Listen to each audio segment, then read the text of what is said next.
दोस्तों नमस्कार, स्वागत है आप सभी का द स्टडी पॉइंट 7 में। मैं हूं आपका मेंटर समीर और आज से हम एक नई सीरीज चालू करने जा रहे हैं जिसमें हम भारत का भूगोल एमसीक्यूज के माध्यम से पढ़ेंगे। इसमें तकरीबन 2 से 2,500 क्वेश्चंस होने वाले हैं जो कि पुराने एग्जाम्स में पूछे जा चुके हैं। मेरे इस लेक्चर में बताए हुए questions UPSC, MPPSC, UPPCS, Bihar PSC, bank SSC, NTPC, railway, इन सारे एग्जाम्स की दृष्टिकोण से महत्वपूर्ण है क्योंकि ये सब क्वेश्चंस किसी न किसी एग्जाम्स में पूछे जा चुके हैं। तो बने रहिए आप मेरे साथ इस ऑनलाइन लेक्चर सीरीज में। और इस सीरीज में बताया हुआ मैटर एनसीईआरटी बेस्ड है। मैंने एनसीईआरटीज के भी क्वेश्चंस इसमें इंक्लूड करने की कोशिश करी है क्योंकि आपको पता है एग्जाम कितना भी बड़ा हो, एनसीईआरटी से क्वेश्चन बनते ही बनते हैं। किसी भी एग्जाम को क्रैक करने के लिए आपके एनसीईआरटीज बहुत इंपॉर्टेंट होती हैं आपके फंडामेंटल्स बनाने के लिए और एक अच्छा बेस तैयार करने के लिए। तो आपसे निवेदन है, बने रहिए मेरे साथ इस ऑनलाइन सीरीज में और कंप्लीट करिए अपने ज्योग्राफी के नॉलेज को। और दोस्तों, आगे बढ़ने से पहले मेरा आप सभी से एक निवेदन है कि ये जो चैनल सब्सक्राइब का बटन है इसे क्लिक कर दीजिए और चैनल सब्सक्राइब कर लीजिए, जिससे आपको मेरे चैनल पे अपलोडेड वीडियोस ढूंढने में बहुत आसानी होगी। और ये जो बेल आइकन है इसको भी प्रेस कर दीजिए, जिससे जब भी मेरे चैनल पे कोई वीडियो अपलोड होता है तो उसके नोटिफिकेशन आप तक स्वतः ही पहुंच जाएंगे। आइए आज का लेक्चर स्टार्ट करते हैं। तो दोस्तों, आज का हमारा पहला प्रश्न है, भारत विस्तृत है मींस एक्सटेंट ऑफ इंडिया। और ये लेक्चर हिंदी और इंग्लिश दोनों में होगा, इसलिए आपको मीडियम से रिलेटेड कोई भी प्रॉब्लम नहीं आने वाली है। किस अक्षांश से किस अक्षांश तक, किस लैटिट्यूड से किस लैटिट्यूड तक और किन लॉन्गिट्यूडों के बीच में भारत विस्तृत है। तो अगर आपने एनसीईआरटीज पढ़ी है, जो कि मेरे आने वाले लेक्चर्स में मैं आपको पूरी एनसीईआरटीज कवर कराऊंगा, तो इस क्वेश्चन का आंसर आप बहुत ही आसानी से दे सकते हैं। इसके 4 ऑप्शन है, इसमें से आपको बताना है कि कौन सा ऑप्शन सही है। इस क्वेश्चन का आंसर है 8 डिग्री 4 मिनट नॉर्थ से 37 डिग्री 6 मिनट नॉर्थ लैटिट्यूड, तथा लॉन्गिट्यूडनल एक्सटेंट कितना है इंडिया का 68 डिग्री 7 मिनट ईस्ट से 97 डिग्री 25 मिनट ईस्ट लॉन्गिट्यूड। तो इसके हिसाब से हमारा जो आंसर है वो होगा आंसर डी। भारत आकार में विश्व का, ज्योग्राफिकल एरिया की बात करूं, भारत का विश्व में कौन सा स्थान है, तो इसका एक कोड है जो मैंने आपको मेंशन किया हुआ है। Russia, Canada, China, US, Brazil, Australia and India. ये कोड आप याद रखेंगे तो इसका आंसर बहुत ही आसान हो जाएगा आपको बताने में। इसका सही आंसर है सी। आप देख सकते हैं इस फिगर में जो इंडिया का एक्सटेंट है वो बहुत अच्छे तरीके से इसमें बताया हुआ है। वेस्ट से ईस्ट 68 डिग्री 7 मिनट से 97 डिग्री 25 मिनट और साउथ से नॉर्थ है 8 डिग्री 4 मिनट से 37 डिग्री 6 मिनट। आइए आगे चलते हैं। हमारा आज का तीसरा प्रश्न है, देखिए एक बार यूपीएससी में पूछा जा चुका है, इनमें से आपको सही उत्तर को चुनना है। ये ऑप्शंस दिए हुए हैं, इनमें से जो भी सही है वो बताना है। ये आपके 4 पॉइंट हैं इसमें। भारत विश्व का 5वां बड़ा देश है, इस पॉइंट का आंसर अभी हमने किया है। भारत विश्व का 5वां नहीं 7वां बड़ा देश है, तो ये जो ऑप्शन है ये गलत होगा। यह विश्व के कुल क्षेत्रफल का 2.4 अधिकृत किए हुए है, यह बिल्कुल सही है। टोटल ज्योग्राफिकल जो एरिया है भारत का वो 2.4% है टोटल वर्ल्ड के ज्योग्राफिकल एरिया के। पूरा भारत उष्ण कटिबंध में स्थित है, ये गलत है। क्यों गलत है इसका एक्सप्लेनेशन मैं अभी देता हूँ। 82 डिग्री 30 मिनट पूर्वी देशांतर का उपयोग भारतीय मानक समय के निर्धारण के लिए किया जाता है, ये बिल्कुल सही है कि 82 degree 30 minute east longitude is taken as Indian standard time, जो कि इलाहाबाद के नैनी से गुजरती है और वहीं से हमारा मानक समय निर्धारित किया जाता है।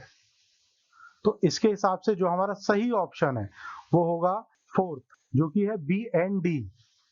India occupies 2.4% land of world area, ये बिल्कुल सही है। अब पूरा भारत उष्ण कटिबंध में क्यों नहीं स्थित है, इसका रीजन ये है कि जो ट्रॉपिक ऑफ कैंसर है 23 डिग्री 30 मिनट वो भारत के मिड से गुजरती है और ये भारत को लगभग 2 भागों में बांटती है, नदर्न भाग और सदर्न भाग। उत्तरी भाग जो है वो सब ट्रॉपिकल और टेम्परेट जोन में आता है और जो सदर्न पार्ट है वो ट्रॉपिकल जोन में आता है। और मैंने आपको पहले बता दिया है 82 degree 30 minute east longitude is taken as reference for Indian standard time. अब हमारा नेक्स्ट क्वेश्चन है, सिक्किम से गुजरने वाला अक्षांश निम्नलिखित में से किस एक राज्य से भी होकर गुजरता है? अगर इंग्लिश में बोलूं तो latitude passing through Sikkim also passes through which of the following state.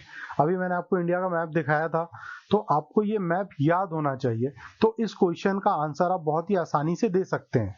इस क्वेश्चन का आंसर है राजस्थान। अब हमारा नेक्स्ट क्वेश्चन है जिसमें आपको बताना है भारत का एक राज्य जिससे होकर कर्क रेखा गुजरती है, I mean tropic of cancer passes through which of the following state. इन स्टेट में से किस में से ट्रॉपिक ऑफ कैंसर पास होती है? जम्मू कश्मीर, हिमाचल प्रदेश, बिहार, झारखंड। तो इसका आंसर है झारखंड। ये देखिए, इसका एक्सप्लेनेशन इस तरीके से है, ट्रॉपिक ऑफ कैंसर मतलब जो कर्क रेखा है वो भारत के 8 राज्यों से गुजरती है। गुजरात, राजस्थान, अगर मैं आपको याद करने की दृष्टि से बताऊं तो गुजरात, राजस्थान वेस्टर्न फ्रंट में दोनों एक साथ हैं। इसके बाद हम थोड़ा मिडिल में आते हैं, सेंट्रल इंडिया में, तो एमपी और सीजी ये भी एक साथ लगे हुए हैं। और इसके बाद फिर हम अगर ईस्टर्न जाते हैं तो वेस्ट बंगाल और झारखंड, और ईस्टर्न मोस्ट जाते हैं तो मिजोरम और त्रिपुरा। ये 8 राज्य हैं जिनसे होकर हमारी कर्क रेखा गुजरती है। हमारा अगला क्वेश्चन है, कर्क रेखा गुजरती है mean tropic of cancer passes through, इनमें से किससे ट्रॉपिक ऑफ कैंसर पास होती है? ऑप्शंस है मध्य प्रदेश, त्रिपुरा, मिजोरम या इन सभी से। इसका आंसर मैंने अभी पिछले स्लाइड में आपको बताया है, इन सभी से कर्क रेखा गुजरती है। कर्क रेखा 8 राज्यों से गुजरती है और उन 8 में ये 3 राज्य भी आते हैं, तो इसका आंसर होगा D, all of the above. कितने राज्यों से होकर कर्क रेखा गुजरती है? Tropic of cancer passes through how many Indian state? अभी मैंने आपको इस क्वेश्चन का आंसर बताया था पिछले स्लाइड में, इसका सही आंसर है 8, तो इसका आंसर होगा B. Tropic of cancer passes through following state, ये देख सकते हैं आप 8 स्टेट से गुजरती है, तो इस आंसर का एक्सप्लेनेशन भी इसी पॉइंट में है, तो इसका आंसर होगा बी। आइए आगे चलते हैं। निम्न शहरों में से कर्क रेखा के निकटतम दूरी पर स्थित है, which of the following city is at least distance from tropic of cancer? इसके ऑप्शंस है अगरतला, गांधीनगर, जबलपुर और उज्जैन। अगर आपको कर्क रेखा याद है तो आप समझ सकते हो कि इससे निकटतम दूरी पे कौन सा शहर स्थित है। इसका आंसर है गांधीनगर। ये क्वेश्चंस भी यूपीएससी में एक बार पूछा जा चुका है, अगर आप समझ नहीं पा रहे हैं तो आप इसको लर्न बाय हार्ट कर सकते हैं। हमारा अगला क्वेश्चन है, निम्न में से कौन सा शहर कर्क रेखा के निकट है? Which of the following city is closest to tropic of cancer? इसका ऑप्शन है हमारा दिल्ली, कोलकाता, जोधपुर और नागपुर। ये भी एक बार यूपीएससी में पूछा जा चुका है, इसका आंसर है कोलकाता। आइए अपने 10th क्वेश्चंस की तरफ चलते हैं। कौन सा अक्षांश भारत को लगभग 2 बराबर भागों में बांटता है? Which latitude divides India into almost 2 equal parts? अगर आपने अभी पहले के क्वेश्चंस अच्छे से करे हैं तो आप इस क्वेश्चन का आंसर पता होना चाहिए। हमारे ऑप्शन है 23 degree 30 minute south, 33 degree 30 minute north, 0 degree और 23 डिग्री 30 मिनट नॉर्थ। तो इसका आंसर है 23 डिग्री 30 मिनट नॉर्थ, जो कि है कर्क रेखा, and it divides India in almost 2 equal parts. हमारा अगला क्वेश्चन है, निम्नलिखित में से कौन सा राज्य कर्क रेखा के उत्तर में स्थित है? अगर आपको कर्क रेखा याद है, कहां से गुजरती है, कैसे गुजरती है, ज्योग्राफी के आपने बेसिक भी अच्छे से पढ़ा है, तो इस क्वेश्चन का जवाब आप दे पाएंगे। हमारे ऑप्शन है झारखंड, मणिपुर, मिजोरम, त्रिपुरा। इसका आंसर है हमारा मणिपुर। अब देखिए टाइम कैसे कैलकुलेट करते हैं कि किस लॉन्गिट्यूड में कितना टाइम होगा, इस क्वेश्चन के माध्यम से हम वो जानेंगे। गुजरात के सबसे पश्चिमी गांव और अरुणाचल के सबसे पूर्वी छोर के मध्य में समय के कितने घंटे का अंतराल होगा? Time difference between western most point in Gujarat and eastern most point of Arunachal Pradesh will be. हमारे ऑप्शन है 1 hour, 2 hour, 3 hour and 30 minute. देखिए इसका जो एक्सप्लेनेशन है वो इस तरीके से है, earth rotate 360 degree in 24 hours, मतलब अगर अर्थ को लॉन्गिट्यूडली हम डिवाइड करें तो 360 डिग्री के लैटिट्यूड्स होते हैं, जो कि 24 आवर्स में अर्थ कंप्लीट करती है पूरा एक, तो 1 डिग्री में 4 मिनट हुआ। अब हमारे जो एक्सटेंट है, हमारा जो विस्तार है भारत का, वो 68 डिग्री 7 मिनट से 97 डिग्री 25 मिनट है। अगर हम इसका डिफरेंस निकालते हैं तो वो आता है तकरीबन 29 डिग्री अप्रोक्सीमेट। अब इस 29 डिग्री को 4 से इंटू करते हैं तो 116 मिनट आता है, मतलब तकरीबन 2 घंटे। तो दिए हुए ऑप्शंस के अनुसार जो हमारा आंसर होगा वो होगा बी 2 आवर। ये देखिए, इसमें समझ सकते हैं हम बहुत आसानी से। ये लैटिट्यूड से हमारे, जिसे हम अक्षांश कहते हैं, ये मेरिडियंस ऑफ लॉन्गिट्यूड है जिसे हम देशांतर कहते हैं। जब भारतीय मानक समय के याम्योत्तर पर अर्धरात्रि है, एक स्थान पर सुबह का 6 बजता है, उस स्थान की अवस्थिति जिस याम्योत्तर पर है वो है, आइए इंग्लिश में देखते हैं, when there is midnight at standard meridian of India, मतलब 82 degree 30 minute. Another place is having the time of 6 am. At what longitude this place is located? मतलब इस क्वेश्चन को अगर हम समझें कि स्टैंडर्ड मेरिडियन ऑफ इंडिया मतलब 82 degree 30 minute पे रात के 12 बज रहे हैं, तो सुबह का 6 किस लॉन्गिट्यूड पे हो रहा होगा? हमारे ऑप्शन है 7 degree 30 minute east, 7 degree 31 minute east, 172 degree 30 minute east और 127 30 डिग्री वेस्ट। इसका एक्सप्लेनेशन कुछ इस तरीके से होगा। ये आपको पता है कि एक आवर में 50 डिग्री लॉन्गिट्यूड होता है, मींस डिफरेंस कितना है? 82 डिग्री 30 मिनट पे रात के 12 बज रहे हैं और सुबह का 6 बज रहा है, मींस आगे जा रहा है, ईस्ट वर्ड बढ़ रहा है, वो पूर्व की तरफ जा रहा है, तो प्लस होगा टाइम। टाइम कितने आगे है? 6 घंटे आगे है। 12 से 6 घंटे आगे है। एक घंटे में 15 डिग्री लॉन्गिट्यूड होता है, तो 6 इंटू 15 90 डिग्री हुआ। हमारा जो इंडिया का स्टैंडर्ड मेरिडियन है वो है 82 डिग्री 30 मिनट। इसमें अगर आप 90 डिग्री प्लस करोगे तो आपका आंसर आएगा 172 डिग्री 30 मिनट ईस्ट, क्योंकि ईस्टवर्ड जा रहा है जिसमें टाइम ऐड होता है। इस तरीके से हमारा इस क्वेश्चन का आंसर है सी, 172 डिग्री 30 मिनट ईस्ट। आइए आगे चलते हैं। मणिपुर राज्य की सीमा इनमें से किस राज्य समूह के साथ लगती है? अगर आपको इंडिया की ज्योग्राफी याद है तो आपको इस क्वेश्चन का आंसर देने में कोई तकलीफ नहीं होगी। हमारे ऑप्शंस है मेघालय, मिजोरम, त्रिपुरा, नागालैंड, मिजोरम, मेघालय, नागालैंड, असम, मिजोरम और नागालैंड, मेघालय और त्रिपुरा। इसका जो आंसर है हमारा वो होगा नागालैंड, असम और मिजोरम। कैसे? वो इस डायग्राम के जरिए मैं आपको समझाने की कोशिश करता हूँ। इसमें अगर आप देखेंगे तो यहाँ पे स्थित है हमारा मणिपुर, इसके ऊपर है ये नागालैंड, तो नागालैंड की बाउंड्री टच होती है मणिपुर से। ये असम है, असम की भी बाउंड्री लगती है और इसके नीचे है मिजोरम, मिजोरम की भी बाउंड्री टच होती है। तो इस फिगर के हिसाब से हमारा जो सही ऑप्शन है वो है सी। आइए आगे चलते हैं। हमारा नेक्स्ट क्वेश्चन है, अंडमान और निकोबार द्वीप समूह किस जल तंत्र द्वारा अलग किए जाते हैं? Which water body separates Andaman and Nicobar island? हमारे ऑप्शन है 10 degree channel, 11 degree channel, Andaman sea और बे ऑफ बंगाल। अगर आपने इंडिया का ज्योग्राफिकल एक्सटेंट देखा है, अंडमान और निकोबार का जो डायग्राम एनसीईआरटी में दिया हुआ है उसका स्टडी किया है, तो इसका आंसर आपको बहुत आसानी से पता होगा। और ये क्वेश्चन बहुत बार डिफरेंट टाइप ऑफ एग्जाम्स में आ चुका है। इसका सही आंसर है 10 डिग्री चैनल। कैसे? आइए देखते हैं। ये देखिए, ये डायग्राम है, इसमें साफ साफ मेंशन है कि अंडमान का जो लिटिल अंडमान है और निकोबार द्वीप समूह का जो कार निकोबार है, it is separated by 10 degree channel. ये दोनों अलग किए जाते हैं 10 डिग्री चैनल द्वारा। तो हमारा जो इसका आंसर है वो है option A, 10 degree channel. Bharat का वो पड़ोसी देश जिसका क्षेत्रफल सबसे कम है, हमारे ऑप्शन है भूटान, नेपाल, श्रीलंका और बांग्लादेश। तो इसका आंसर है भूटान। हमारा नेक्स्ट क्वेश्चन, भारत के मुख्य भूमि की तटीय सीमा की लंबाई कितनी है? The approximate length of coast line of main land India is. ये सारे पॉइंट एनसीईआरटी में बहुत अच्छे से कवर किए हुए हैं।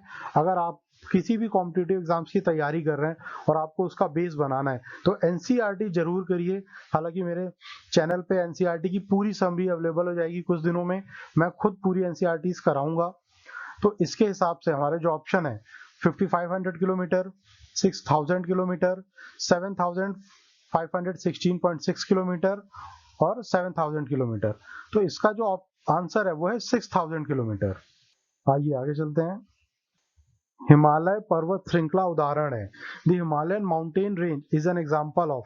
अब ये जो हमारा क्वेश्चन है ये टाइप्स ऑफ माउंटेन इस पे आधारित है। ये किस टाइप का माउंटेन है? डिफरेंट टाइप ऑफ माउंटेन होते हैं। जब मैं आपको ज्योग्राफी पढ़ाऊंगा तो ये सारी चीजें क्लियर करूंगा। अभी हम जो ज्योग्राफी देख रहे हैं वो एमसीक्यूज के जरिए देख रहे हैं। ये बहुत ही आसान और फास्ट तरीका है आपके ज्योग्राफी को याद करने का। इसका ऑप्शन है ब्लॉक माउंटेन, जिसे हम ब्लॉक पर्वत कहते हैं, फोल्ड माउंटेन, जिसे हिंदी में वलित पर्वत कहते हैं, रेसिडुअल माउंटेन मतलब अवशिष्ट पर्वत, और ज्वालामुखी पर्वत मीन्स वोल्केनिक माउंटेन। तो जो हमारा हिमालयन माउंटेन रेंज है, it is an example of young fold mountain, नवीन वलित पर्वत है, वो अभी भी बन रहा है। जैसा आपको पता होगा अभी जो उसकी ऊंचाई है वो 8851 मीटर है, जो कि पहले कुछ समय तक 8848 मीटर थी, मतलब वो अभी भी बनने की प्रक्रिया में शामिल है। तो इसका जो ऑप्शन है वो है फोल्ड माउंटेन बी। भारत में कर्क रेखा पर स्थित शहर है, ये भी यूपीएससी में क्वेश्चन पूछा जा चुका है, यूपी पीसीएस में ये क्वेश्चन आ चुका है। हमारे ऑप्शंस हैं, सॉरी इंग्लिश में बता दूं, पहले मैं ये क्वेश्चन रीड कर दूं एक बार। Which city in India is located on tropic of cancer? इसके ऑप्शन है अगरतला, रांची, दार्जिलिंग, पटना। तो इसका जो ऑप्शन है वो है रांची। आइए आगे चलते हैं। भारत का कौन सा राज्य तीन तरफ से बांग्लादेश से घिरा हुआ है? Which Indian state is surrounded by Bangladesh by 3 sides? Option है आपके मेघालय, मिजोरम, त्रिपुरा, आसाम। अगर आपको बांग्लादेश की बाउंड्री याद है, या जो मैंने अभी इंडिया का मैप दिखाया था आपने उसको अच्छे से पढ़ा है, तो आपको पता होगा कि इसका ऑप्शन क्या होना चाहिए। इसका आंसर है त्रिपुरा। त्रिपुरा इकलौता ऐसा राज्य है जो तीन तरफ से बांग्लादेश से घिरा हुआ है। अब जो हमारा नेक्स्ट पॉइंट है वो इसी टॉपिक से रिलेटेड है। बांग्लादेश तथा त्रिपुरा की सीमा को कौन सी उपमा प्रदान की गई है? The border between Bangladesh and Tripura is known by. आपके ऑप्शन है zero line, Johnson line, 10 degree line या मैकमोहन लाइन। तो जो इसका आंसर है वो है ऑप्शन ए, जीरो लाइन। आइए आगे चलते हैं। हमारा नेक्स्ट क्वेश्चन है, मैकमोहन रेखा चीन और भारत के किस प्रांत के बीच सीमा का निर्धारण करती है? McMahon line decides border between China and which Indian state? तो इसके ऑप्शन है हिमाचल प्रदेश, सिक्किम, अरुणाचल प्रदेश और उत्तराखंड। इसका आंसर होगा अरुणाचल प्रदेश। अरुणाचल प्रदेश का बॉर्डर और जो चाइना का बॉर्डर है उसके बीच जो लाइन खींची गई है उसे हम मैकमोहन लाइन कहते हैं। भारत और अफगानिस्तान की सीमा रेखा को किस नाम से जाना जाता है? Border between India and Afghanistan is known as Johnson line, Durand line, 48 parallel और 39 पैरेलल। तो इसका जो आंसर है वो है ड्यूरन लाइन। भारत का वो कौन सा राज्य है जो पाकिस्तान से सर्वाधिक सीमा साझा करता है? Which Indian state shares maximum border with Pakistan? आपके ऑप्शन है पंजाब, जम्मू कश्मीर, राजस्थान या गुजरात। ऐसा कौन सा राज्य है जो पाकिस्तान से सबसे ज्यादा बॉर्डर शेयर करता है? और यही चार राज्य जिनके बॉर्डर लगते हैं पाकिस्तान से। तो इसका ऑप्शन है जम्मू कश्मीर, जो तकरीबन 1225 किलोमीटर का बॉर्डर शेयर करता है पाकिस्तान के साथ। और हमारा आज का लास्ट क्वेश्चन है, भारत की सर्वाधिक अंतरराष्ट्रीय सीमा किस देश से लगती है? India shares its maximum international border with which country? आपके ऑप्शन है चाइना, बांग्लादेश, पाकिस्तान, म्यांमार। इसका कोड भी मैं आपको बताऊंगा कि आपको कैसे याद रखना है। सबसे ज्यादा बॉर्डर शेयर करने वाले देश से लेके सबसे कम बॉर्डर शेयर करने वाले देश का एक कोड है, वो भी मैं आपको शेयर करूंगा अभी इस स्लाइड में। इसका ऑप्शन है बांग्लादेश। कैसे याद रखेंगे? इसका कोड है, पहले बता दूं मैं कितनी बॉर्डर शेयर करता है। उसका आंसर है 4096.7 किलोमीटर। इसका जो कोड है वो है, बचपन में एमबीए किया, बचपन BA स्टैंड्स फॉर बांग्लादेश, सबसे ज्यादा बॉर्डर शेयर करता है। उसके बाद चाइना है, फिर PA फॉर पाकिस्तान है, N फॉर नेपाल है, इसका कोई वैल्यू नहीं है, MBA, फिर म्यांमार है, फिर भूटान है और फिर अफगानिस्तान है। इस किया का भी कोई वैल्यू नहीं है। तो ये अगर आप याद रखेंगे तो आपको इस क्वेश्चन का आंसर और साथ ही ये भी याद रहेगा कि कौन सा देश कितना बॉर्डर शेयर करता है इंडिया के साथ, किस क्रम में। जैसे भारत बांग्लादेश के साथ मैं बता चुका आपको 4096.7 किलोमीटर है, चाइना के साथ तकरीबन 3488 किलोमीटर है, पाकिस्तान के साथ 3323 किलोमीटर है, नेपाल के साथ 1751 किलोमीटर है। तो मैं उम्मीद करता हूं दोस्तों आप सभी को ये लेक्चर पसंद आया होगा। अगर पसंद आया तो वीडियो को लाइक करिए, चैनल को सब्सक्राइब करिए और अपने दोस्तों के साथ भी इस वीडियो को शेयर करिए। और अगर मेरे इस वीडियो में कोई कमी रह गई है या कोई त्रुटि रह गई है तो कमेंट सेक्शन में मुझे जरूर बताइए। मैं मिलता हूं आपसे इसी इंडियन ज्योग्राफी बाय एमसीक्यूज की सीरीज के सेकंड लेक्चर में। Till then take care and good bye.